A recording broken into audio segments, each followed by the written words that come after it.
giluor ni gini nyadhi magol gi e telo. Ere kaka manyalo timore?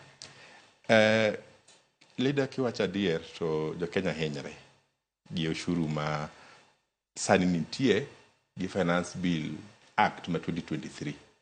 Sirkal okelo Finance Bill ma 2024 ma propose kendo oshuru mang'eny ne japiny. To sani to gihinyre.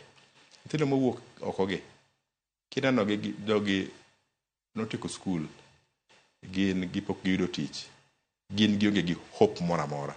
To gineno ka sirkal gi jotij sirkal ketho pesa.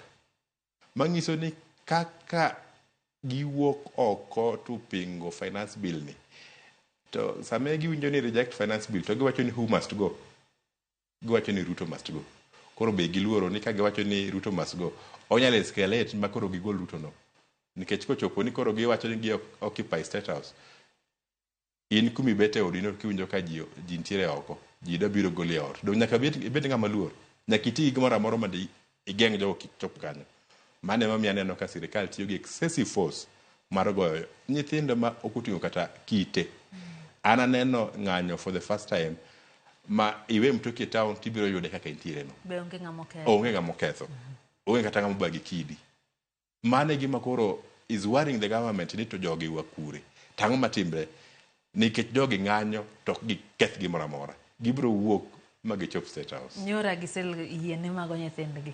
Na gise yiene mago nyithindgi nikech ntiro to timre nade. Gise somo tich to onge. Koro gin e ute. Kora hang giwuog oko mondo gi fight for their country. Aneno penjo moro kae ni to kama